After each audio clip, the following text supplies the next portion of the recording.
অসমলৈ বিদেশী আহিয়ে আছে 2024 বৰ্ষত এই পৰ্যন্ত 54 জন বিদেশী চিনাক্ত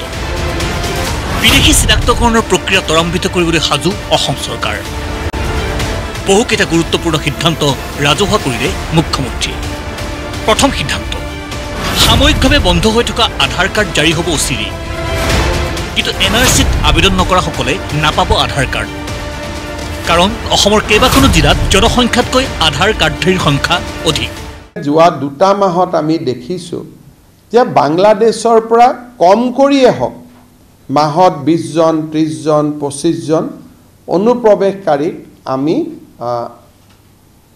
গ্ৰেপ্তাৰ কৰিবলৈ বা গ্ৰেপ্তাৰ কৰি পুছবেক কৰিবলৈ সক্ষম হৈছো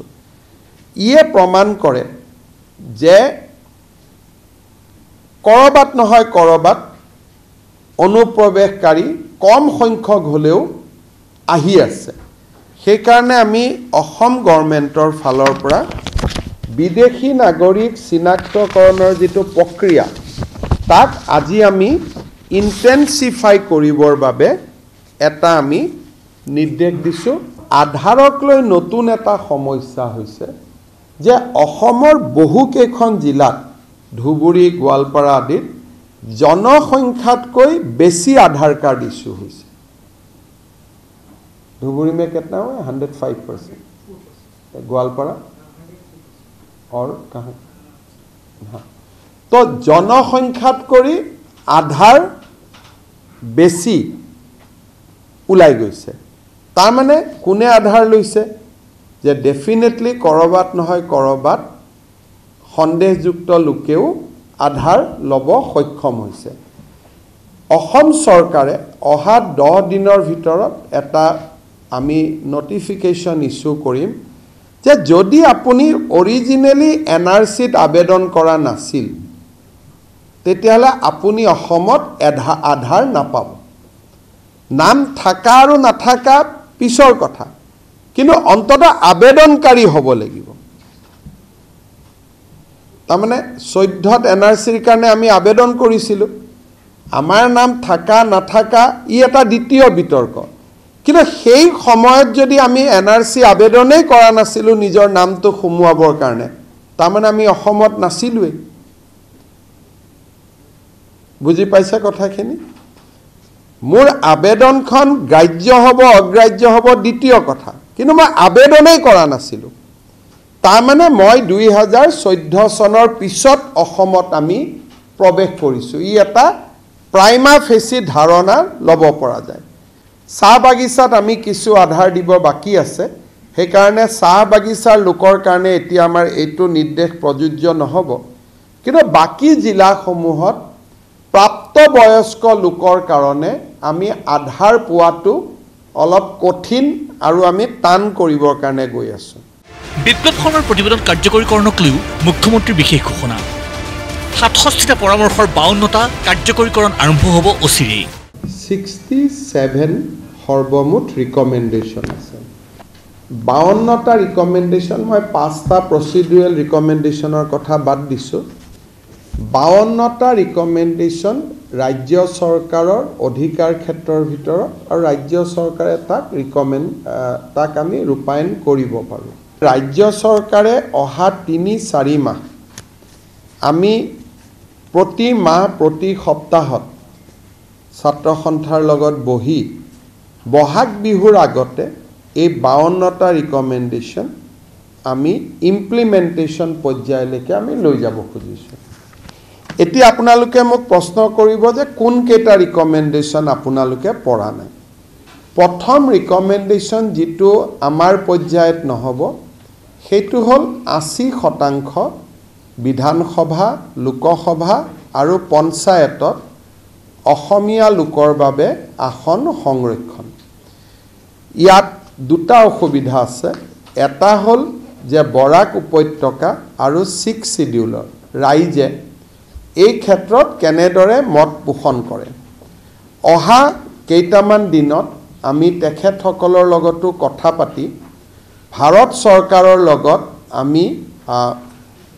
আইডাৰ এই অঞ্চল কেটা বাদ দি নহলে গুটে অসম আৰু যদি আমি বুজাবুজি কৰিব নোৱাৰোঁ কাৰ্বি আলং ডিমা হাছাও বিটিআৰ আৰু বড়োলেণ্ড এইখিনিক বাদ দি এই ৰিকমেণ্ডেশ্যনখিনি ৰূপায়ণৰ বাবেও আমি ভাৰত চৰকাৰৰ লগত চিৰিয়াছলি কথা বতৰা পাতিব খুজিছোঁ যাতে অনাগত কিছু সময়ৰ ভিতৰত ভাৰত চৰকাৰৰ এখতিয়াৰত থকাও ৰিকমেণ্ডেশ্যনখিনি আমি যাতে এটা পথলৈ লৈ আহিব পাৰোঁ বিশেষ বিশেষ পৰামৰ্শভেদে কিছু কাৰিকৰী কথা ৰাজহুৱা কৰিলে মুখ্যমন্ত্ৰীয়ে যে ভাষাৰ ক্ষেত্ৰৰ ৰিকমেণ্ডেশ্যন কেইটা আমি বৰাক উপত্যকা আৰু ৬ষ্ঠ অনুসূচী পৰিষদৰ লগত কথা বতৰা পিছতহে সেই অঞ্চলবিলাকত ৰূপায়ণ কৰা নকৰাৰ সিদ্ধান্ত ল'ম গতিকে ভাষা সম্পৰ্কীয় ৰিকমেণ্ডেশ্যনখিনি বৰ্তমান আমি নন 6 শিডিউল আৰু নন বৰাক উপত্যকাত আমি ইমপ্লিমেণ্ট কৰিম কিন্তু ৰূপায়ণ কৰোঁতে আমি ছাত্ৰ সন্থাক বিশ্বাসত লৈ যাতে এটা প্ৰয়োজন হ'লে বিপ্লৱ শৰ্মা কমিশ্যনত সদস্য হৈ থকা সকলৰ লগতো পৰামৰ্শ কৰি এপ্ৰিলৰ 15 তাৰিখৰ আগতে আমি 52টা ৰিকমেণ্ডেশ্যন আমি ইমপ্লিমেণ্ট কৰিম মুখ্যমন্ত্ৰীয়ে আওপকীয়াকৈ ৰাজহুৱা কৰিলে খিলঞ্জীয়াৰ সংজ্ঞাও সেই সংজ্ঞাটো মিছন বসুন্ধৰাত আমি অলৰেডি গ্ৰহণ কৰি থৈ দিছোঁ যে 3টা জেনেৰেশ্যন হ'ব লাগে 3টা জেনেৰেশ্যন মানে 75 বছৰ মানে 1951 গতিকে মাটি বাৰীৰ ক্ষেত্ৰত এতিয়া যিটো বৰপেটাৰ আমি চেপ্টাৰ 12 লগালোঁ তাতো 3টা জেনেৰেশ্যন গতিকে এক প্ৰকাৰ আমি অসমীয়া শব্দটো মাত্ৰ ব্যৱহাৰ কৰা নাই যাতে বড়ো বা আন মিচিং মানুহ বা আন মানুহে বেয়া নাপায় কিন্তু কামটোতো আমি সেইটোৱে কৰি আছোঁ 3টা জেনেৰেশ্যন মানে 75 বছৰ মাইনাছ কৰক 1951 প্ৰতিবেদন কাৰ্যকৰীকৰণৰ বাবে বহু ক্ষেত্ৰত জাতীয় সংগঠনৰ ওপৰতো গুৰু দায়িত্ব ন্যস্ত মুখ্যমন্ত্ৰীৰ বিপ্লৱ শৰ্মা কমিটিত এটা ৰিকমেণ্ডেশ্যন আছে আপোনালোকে পঢ়িলে দেখাব আমি মানি লৈছোঁ কিন্তু আছু আৰু আপছুৱে কথা পাতিব লাগিব কি আছে তাতে 4 লেংগুৱেজ পলিচি ইমপ্লিমেণ্ট কৰিব লাগে অসমত 4 লেংগুৱেজ মানে কি যে আমি হিন্দী পঢ়িলোঁ অসমীয়া পঢ়িলোঁ ইংৰাজী পঢ়িলোঁ চতুৰ্থ ভাষাটো আমি কি পঢ়িম অসমীয়া মানুহখিনিয়ে ক'ব যে ঠিক আছে আমি বড়োটো পঢ়িম কিন্তু বড়ো সাহিত্য সভাই মোক আহি কৈ গৈছে যে আমি অসমীয়া কোনো কাৰণতে নপঢ়োঁ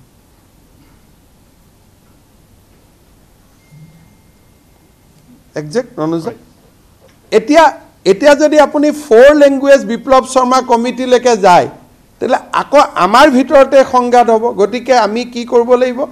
আছুৱে ক'ব যে বিপ্লৱ শৰ্মাই 4 লেংগুৱেজ দিছে কিন্তু যেতিয়ালৈকে আছু আপছুৰ মাজত ঐক্যমত নহয় তেতিয়ালৈকে আমি 3 লেংগুৱেজত চলি থাকোঁ 2026 বিধানসভা নিৰ্বাচনৰ পূৰ্বে সকলো কথাৰে গত লাগিব বুলি আশা ডক্টৰ হিমন্ত বিশ্ব শৰ্মাৰ I am going slowly. I have given tasks by 15 April. So 15 April লৈকে বহুত পাৰ হৈ যাব বাট বিধানসভা ইলেকশ্যনৰ আগতে এই 52টাটো হ'বই আৰু কেন্দ্ৰীয় চৰকাৰৰ লগতো এটা সন্মতিলৈকে অহাৰ বাবে মডেলিটিজ এটা অহালৈকে আমি চেষ্টা কৰিম মুখ্যমন্ত্ৰীৰ গুৰুত্বপূৰ্ণ ৰাজহুৱা ঘোষণা আৰু জাতীয় সংগঠনৰ ওপৰত ন্যস্ত কৰা বিভিন্ন গুৰু দায়িত্ব কিছু আশাৰ কথা বাকী সময়লৈ অপেক্ষা ব্যুৰো ৰিপৰ্ট প্ৰতিদিন টাইম